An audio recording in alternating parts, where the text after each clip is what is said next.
बड़ा बयान दिया है कि आरोपियों की कोई मदद कर रहा है। ये कहना है राजा की मां का।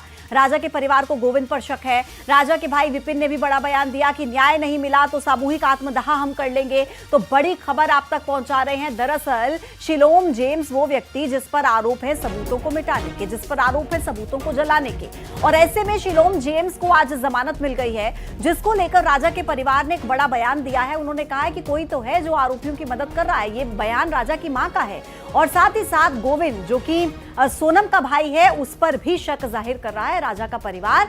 और राजा के भाई विपिन रघुवंशी ने बयान दिया है। उन्होंने कहा कि अगर न्याय नहीं मिला तो हम सामूहिक आत्मदाह कर लेंगे। बड़ी खबर है, ये तस्वीरें भी आप देखिए। का इतना वो नहीं था, मगर इसको स्लेंग जोल को जमानत मिली है। इतने बड़े गुनाहगार को एकदम ऐसी जमानत मिल गई है तो आगे वाले को भी ऐसी जमानत मिलते जाएगी। मतलब फिर बच्चे को इंसाफ कैसा मिलेगा कि हम इतने परेशान हो रहे हैं और हमारे बच्चे को न्याय नहीं मिला। तो मेरी एक ही दरख्वास्त है मतलब शिलोम पुलिस से कि मेरे बच्चे को न्याय दिया जाए और उनके लिए थोड़ी मेहनत करें। वो ऐसा लग तो रहा है कि कुछ चूक हो रही है, कि गलतियाँ हो रही है, मतलब क्योंकि ऐसे कोई थोड़ी हर किसी को जमानत मिल जाएगी। मतलब जो इतने बड़े बड़े गुनहगार हैं कि पैसे पकड़ाए, उसके वहाँ से रकम पकड़ाई, रिवॉल्वर पकड़ाई, तो मतलब ऐसे कैसी मतलब जमानत मिल गई। आगे ऐसे चलता रहा। कभी जैसे 3 आरोपी छूटे हैं, ऐसे करते करते ये 5 आरोपी जो अंदर बंद है, ये सभी आरोपी कभी इसी प्रकार से छूट गए कभी, और मेरे भाई को इंसाफ नहीं मिला कभी। तो हम लोग मेघालय सरकार से भी और मेघालय सीएम साहब से भी एक निवेदन करता हूँ मैं, तो इन आरोपियों को भी आगे इस प्रकार से छोड़ा गया कभी।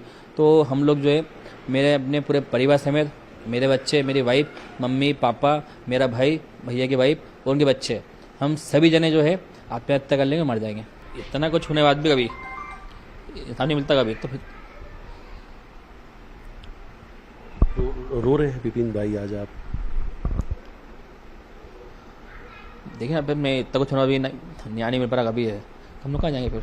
तो हमारा को ऐसा लग रहा है तो कहने के जो इसमें जो है गोविंद का परिवार द्वारा, गोविंद जो इसमें कहने का इनको सहयोग कर रहा होगा, क्योंकि गोविंद जानता है।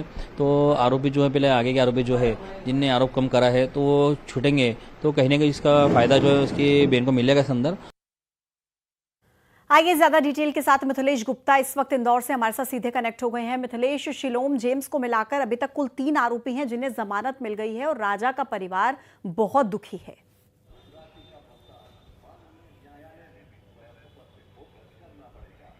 शिलोम जेम्स की जमानत के बाद राजा का परिवार बहुत ज़्यादा दुखी है। उन्होंने कहा उन्हें यकीन नहीं हो रहा कि शिलोम जेम्स को भी जमानत मिल गई। परिवार को यकीन था कि 3 साल या फिर 1 साल की कम से कम सज़ा तो जरूर होगी, और वाकई में ऐसा कुछ लग भी रहा था, क्योंकि जिस तरीके से शिलोम जेम्स के पास से पिस्टल मिली, सोने के वो गहने जिसे शिलोंग पुलिस तलाश रही थी, वो मंगलसूत्र जिसकी तलाश है शिलोंग पुलिस की थी, वो मंगलसूत्र भी रतलाम से बरामद हुई थी, और जो शिलोम जेम्स है उसने छुपा रखी थी। और ऐसे कई सारे अहम सबूत हैं जिसे नष्ट करने का काम, जिसे खराब करने का काम शिलोम जेम्स ने किया था। पुलिस की जांच में सब कुछ सामने आया था। और हालांकि अब इसी तरीके से जिस तरीके से पूरी इन्वेस्टिगेशन हुई है, इस पूरे इन्वेस्टिगेशन को लेकर राजा का परिवार सवाल उठा रहा है कि मेघालय पुलिस ने किस तरीके से जांच की है, ये कैसी जांच है, क्योंकि एक के बाद एक सभी आरोपियों को जमानत मिलती जा रही है। खासतौर पर शिलोम जेम्स की जमानत के बाद से परिवार बहुत ज़्यादा दुखी है। उन्होंने कहा न्याय की जो लड़ाई है या न्याय की जो उम्मीद है अब इस परिवार की टूटती हुई जा रही है। उन्होंने कहा कि आने वाले समय में अगर राज और सोनम को भी जमानत मिल गई तो पूरा परिवार जो है वो सामूहिक आत्महत्या कर लेगा। अब सामूहिक आत्महत्या की बात राजा के परिवार के लोग कर रहे हैं। उन्होंने कहा मिथिलेश, और परिवार का बयान भी हम सुन रहे थे, राजा की मां का और भाई का काफी दुखी और हताहत वो शिलोम जेम्स की जमानत के बाद नजर आ रहे हैं। आपका शुक्रिया डिटेल्स पहुंचाने के लिए। आगे बढ़ेंगे, ग्वालियर से खबर है। सब इंस्पेक्टर प्रशांत शर्मा और होटल के कर्मचारियों के